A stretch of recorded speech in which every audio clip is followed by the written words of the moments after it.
आज शिवसेना उद्धव बाळासाहेब ठाकरे पक्षाने राज्यपालांच्या देखील भाषणावर बहिष्कार टाकला होता। याचं कारण एकच आहे, आपण पाहिलं असेल गेल्या 10-15 दिवसातल्या ज्या घडामोडी आहेत, खरं तर आम्हाला अपेक्षा होती की कुठे ना कुठेतरी राज्यपालांनी देखील चाचपणी करावी की हे जे मॅन्डेट आहे, जे बहुमत मिळालं आहे ते EVMचं आहे की जनतेतून आहे। त्यानंतर काही असेही दिवस होते जिथे वाटलं होतं की राष्ट्रपती राजवट लागेल किंवा त्यांना बोलवलं जाईल, आणि आपण पाहत होतात की कुठेही कायद्याची काळजी न करता पहिले इन्व्हिटेशन कार्ड छापले गेले, तारीख पक्षाकडून सांगितली गेली, राज्यपालांकडे न जाता। हा खरं तर राज्यपालांचा देखील अपमान होता। पण हे जरी झालं तरी आज एवढी मोठी घडामोड असताना, म्हणजे बेळगावमध्ये जो मराठी जनतेवर अन्याय होतोय ते असताना देखील आपण पाहिलं असेल राज्यपालांच्या भाषणामध्ये एकच ओळ बेळगावबद्दल आली, तीही नुसतं काहीतरी सांगितलं की आम्ही शिक्षणावर वगैरे खर्च करतोय। पण हा खर्च नक्की कोणावर केलेला आहे, किती केलेला आहे, किती लोकांना मदत झालेली आहे, स्थानिक जनतेला मदत झाली आहे की नाही?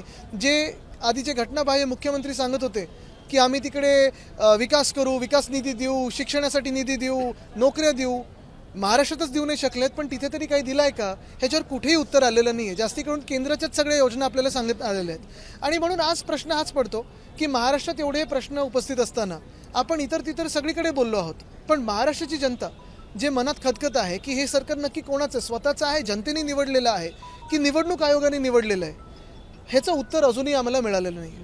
असो, आज मी मुख्यमंत्री महोदय देवेंद्र फडणवीस यांना पत्र लिहिलेलं आहे की आजच्या अधिवेशनात, आणि जर आज नसेल तर नागपूर, पण आमची मागणी तर आजचीच होती की जर त्यांनी ठराव आणला असता आणि तो केंद्राकडे पाठवला असता की बेळगावला केंद्रशासित करा, आम्ही एकमताने त्यांना मंजूर करण्यासाठी मदत केली असती। कारण हा ठराव आज महत्त्वाचा आहे, महाराष्ट्राची जनता पाहत आहे, बेळगावमधली देखील मराठी जनता पाहत आहे। अखेर जर पाहिलं गेलं तर तिकडचे स्थानिक जे मराठी लोक आहेत ते तर हिंदूच आहेत ना, मग इथे येऊन जे आम्हाला बटेंगे तो कटिंग वगैरे सांगतात ते जातात कुठे मग अशा वेळी? तिथे ती जनता देखील मराठी आहे, मराठी म्हणजे हिंदूच आहे, मग त्यांच्यावर एवढा अत्याचार का सहन करतोय आपण? हा देखील प्रश्न आज भाजपने उत्तर देणं गरजेचं आहे। बेळगाव प्रश्नी काही शिवसेनेच्या नेत्यांना, पदाधिकाऱ्यांना देखील नोटिसा दिल्या आहेत, अटक देखील नोटिसा झालेल्या आहेत, अटक झालेल्या आहेत, स्थानिक जनतेवर आता पुढे लाठीचार्ज होऊ शकतो। हे कुठेही न चिघळता मला वाटतं केंद्र शासनाने आता हस्तक्षेप करावा आणि मोदी साहेबांनी तिथे केंद्रशासित राज्य जाहीर करावं। यापूर्वी देखील अशी परिस्थिती होती, त्यावेळी शिवसेनेचे नेते वेषांतर करून बेळगावला पोहोचले होते आणि तिथे जाऊन कार्यक्रम केला होता। तसं आता पुन्हा जर गरज भासल्यास आत्ताच सांगितलं तर आम्हाला सगळं अजून चेक लावतील ना। सत्ताधारी मंत्री असं म्हणतायत की आम्ही तिथे जाणार आहोत महाराष्ट्र। ते मंत्री आहेत का? आता जी मंत्री होती नक्की तुम्हाला खात्री आहे का ते मंत्री होणार? ते उदय सामंत आणि शंभूराज देसाई बघा, जाऊन करणार काय आहेत? सरकार त्यांचं इथे आहे, केंद्रात त्यांचं सरकार आहे की त्यांच्या मित्र पक्षाचं सरकार आहे, त्यांनी इथे आज ठराव मंजूर करायला पाहिजे होता, केंद्रात पाठवलं पाहिजे होतं। केंद्रात देखील पार्लमेंटचं सेशन चालूच आहे ना, संसदेचं सेशन चालू आहे, बनवा बेळगावला केंद्रशासित जोपर्यंत निकाल नाही लागत। पण कुठे ना कुठेतरी हे सगळं थांबणं गरजेचं आहे। स्वतः जाऊन नुसतं वातावरण अजून चिघळवण्यात काही अर्थ नाही आहे। तिथे जाऊन तुम्ही नक्की जाऊन करणार काय आहात? खोटी आश्वासनं मागच्याही वर्षी पाहिली, या वर्षी आम्ही पाहतो। कर्नाटकचे भाजपचे प्रदेशाध्यक्ष म्हणतात की बेळगाव हा महाराष्ट्राचा भाग नाही आणि तो जस्टिफाय होऊ शकत नाही। हा महाराष्ट्र द्वेष कशासाठी त्यांच्या मनात, ह्यांनी पहिलं उत्तर द्यावं। आणि त्या जे काही ते म्हणालेत त्यांच्याशी मुख्यमंत्री महोदय सहमत आहेत का, हे मुख्यमंत्री महोदयांनी आज उत्तर द्यावं। त्यांचं तर मला वाटतं प्रेस तर होईलच, त्याच्यात विचारा आपण। लातूरमध्ये 103 शेतकऱ्यांना वक्फ बोर्डाने नोटीस पाठवली। मला वाटतं काल त्यांनी सांगितलं की त्यांची नाही आहे ती नोटीस, असं मी काल लोकमतमध्येच वाचलं, मला माहित नाही, पण असेल तर चुकीचं मुख्यमंत्री उत्तर। चुकीचं पसरलं आता हेच तर सांगतो ना, महाराष्ट्रात तुम्ही वातावरण कोण पसरवतं, हे कुठच्या सोशल मीडियामधून पसरतं, त्याच्यावर कारवाई होणार की नाही, हा एक विषय आहे। ठीक आहे, पण लोकसभेत ते घरातून बाहेर का नाही पडले? ईडीची भीतीमुळे, हे माहिती आहे, त्यांनी आम्हाला सांगितलं त्यावेळी। तर बी टीम आहे भाजपची, आम्ही आधीपासून म्हणतोय, आणि हाऊसमध्ये कसे कोणाच्या इशाऱ्यावर वागतात हे मी जवळून पाहिलेलं। आता जास्ती बोलायला लावू नका पुढच्या विषयी की आम्ही भाजपची बी टीम आहे हे आधी सांगायला पाहिजे होतं। आता मी जगजाहीर केलंय, आधीपासून ते वागतच तसे होते, आता त्यांना न सांगता वागत असतील तर त्यांचं लक्षण येतं। रोहित पवार यावरती म्हणतात की महाशक्तीच्या विरोधात लढायचं असेल तर आपल्याला एकत्रित बिल्कुल, हमने सुबह भी मांग की, आज भी मांग की है। मैंने खत लिखा है स्वयं मुख्यमंत्री महोदय को कि आज हाउस में वो अगर एक ठराव लाते कि केंद्र शासित किया जाए, प्रस्ताव लाते केंद्र शासित करने के लिए बेळगाव को, तो हम सारे लोग उनके साथ खड़े रहते। और यही प्रस्ताव शायद संसद में भी आना चाहिए, क्योंकि संसद भवन में सेशन तो जारी है। यही हमारी मांग रहेगी कि वहाँ के जो अत्याचार हो रहे हैं वो रोका जाए, अट्रॉसिटीज़ रोके जाए, और मराठी जनता को जो हैरान किया जा रहा है वो तुरंत रोका जाए। मराठी जनता तो भी हिंदू ही है ना, तो बटेंगे तो कटेंगे बोलने वाले वहाँ जाके मराठी जनता को आश्रय देंगे क्या? चंद्रशेखर बावनकुळे जो प्रदेश अध्यक्ष हैं और विधायक जो उन्होंने एक ट्वीट किया और कहते हैं कर्नाटक का जो विधानसभा है वहाँ से स्वतंत्र वीर सावरकर की तस्वीर हटा दी गई है। बिल्कुल गलत है और ये हमने पहले भी बात कही है। और स्वतंत्र वीर सावरकर हो या सारे जो देश के बड़े नेता रहे हो पूरे फ्रीडम मूवमेंट में, हम सभी का आदर करते हैं, लेकिन मेरे सारी दलों से यही मांग है और यही विनती है कि उनको अभी इस राजनीति में ना खींचे, आगे की बात करें।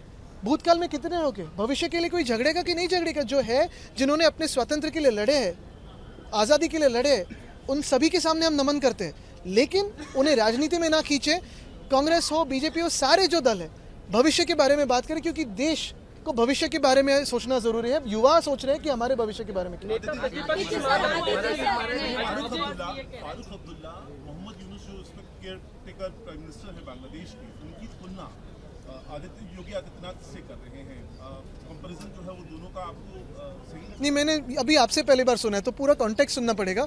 लेकिन बांग्लादेश में जो हो रहा है उस पर हमारी जो सरकार है, केंद्र सरकार है, कुछ बात करेगी कि नहीं, बयान देगी कि नहीं? क्योंकि हमने पहले भी पूछा था, मैंने खत भी लिखा था एमईए को कि स्पष्ट करे बात कि हिंदुओं पे अत्याचार हो रहे हैं कि नहीं, और अगर हो रहे हो तो उनके साथ क्रिकेट क्यों खेल रहे हैं, और अगर नहीं हो रहे तो फिर इकोसिस्टम सोशल मीडिया की क्यों घुमा रही है सब। तो यही बात मैं वापस एक बार दोहराना चाहता हूँ कि बांग्लादेश में हिंदुओं पे अत्याचार हो रहे हैं या नहीं, ये केंद्र सरकार ने बताना जरूरी है। और वैसे ही बेलगांव में मराठी जनता पे अत्याचार जो हो रहे हैं, क्या वो हिंदू नहीं है? तो केंद्र शासित होना चाहिए वो पूरी। लीडर ऑफ अपोजिशन के लिए आप क्लेम करेंगे क्या? क्योंकि कई ऐसे प्रेसिडेंट हैं जिसमें लीडर ऑफ अपोजिशन बन सकते हैं। बिल्कुल है, आप कोशिश करें। बिल्कुल है, और यही हम सोचते हैं, यही हमने कल भी कहा है कि कल तो हमने स्पीकर की इलेक्शन बिन विरोध की है, अनअपोज की है। वो इसी बात से की क्योंकि उनके पास संख्या है, ईवीएम ने दी हुई संख्या है, चुनाव आयोग ने दी हुई संख्या है। तो हमने प्रथा परंपरा जो है वो आबादित रखी और उसे आगे लेके जाने के लिए एलओपी, डेप्यूटी स्पीकर, ये अगर आप प्रथा देखें तो ऑपोजिशन के पास रहती है, तो वो है। मुक्ति ने ये बयान दिया है कि हिंदुत्व एक बीमारी है, उस पर क्या? तो मैंने कल भी कहा है, पहले भाजपा से पूछे, क्योंकि भाजपा ने पहले उनसे रिश्ता बनाया था पीडीपी के साथ कश्मीर में। अगर हमसे इतनी ही दिक्कत थी तो लोकसभा चुनाव के समय क्यों नहीं अलग हो जाने के लिए कहा? देखिए, लोकसभा चुनाव में वो बाहर ही नहीं आए, वो तो घर में बैठे थे ईडी के डर से। उन्होंने साफ कह दिया था कि उन पे जो केसेस है यूपी में, डरे हुए थे तो प्रचार ही नहीं किया, बिना उनके जीते हैं। अगर आपने देखा होगा तो बहुत सारी सीटों पे हमारे उन्होंने बगावत की थी उन्होंने। तो देखिए, मैं यही कहना चाहता हूँ कि अखिलेश जी अच्छी लड़ाई लड़ रहे हैं, यूपी में लड़ रहे हैं, लेकिन यहाँ की जो यूनिट है उनकी, वो भाजपा की बी टीम की तरह बर्ताव कर रही है। बावनकुळेंनी ट्विट केलेलं आहे की स्वातंत्र्यवीर सावरकरांचा फोटो जो कर्नाटकच्या विधानसभेमध्ये लावण्यात आला होता तो काढण्यात आला, अशा प्रकारचं ट्विट केले। काय तुमची? मी पहिल्यापासून हेच सांगितलेलं आहे की स्वातंत्र्यवीर सावरकर आमच्यासाठी एक महत्त्वाची व्यक्तीच नाही तर संपूर्ण महाराष्ट्रामध्ये त्यांचा मान सन्मान देशभरात आणि जगभरात आहे। हे चुकीचं आहे आणि ह्याचा आम्ही विरोध करू, निश्चितपणे करू। पण ह्याच सोबत मी अजून एक सांगतो, मग स्वातंत्र्यवीर सावरकर असतील, मग नेहरू असतील, सगळेच असतील, ही सगळे जे महान लोक आहेत त्यांनी आपल्या आझादीसाठी, आपल्या स्वातंत्र्यासाठी, आपल्या देशासाठी जे काही बलिदान द्यायचं होतं ते दिलेलं आहे। आता राजकीय पक्षांनी ह्यांना आत्ताच्या राजकारणात न खेचता सगळ्यांसमोर आपण नतमस्तक होतो, सगळ्यांचा आदर करतो, पण आता भविष्याबद्दल आपण बोलायला पाहिजे। आपण सगळे भूतकाळच लढत राहिलो तर आपल्या भविष्यासाठी कोण लढणार? आपल्या नोकऱ्यांसाठी कोण लढणार? आपल्या हक्कांसाठी कोण लढणार? आपल्याकडे जे उद्योगधंदे आपल्या देशात यायला पाहिजे त्याच्यासाठी कोण लढणार? आपल्याला हे सगळे राजकीय पक्ष भूतकाळच लढवतात, इतिहासातच व्यस्त ठेवलं आहे। इतिहास आपण कधी घडवणार? आपला तरुण वर्ग कधी घडवणार? आता त्याच्याकडे लक्ष देणं गरजेचं आहे। मेट्रो 9 साठी झाडांची कत्तल। एबीपी माझा, उघडा डोळे बघा नीट।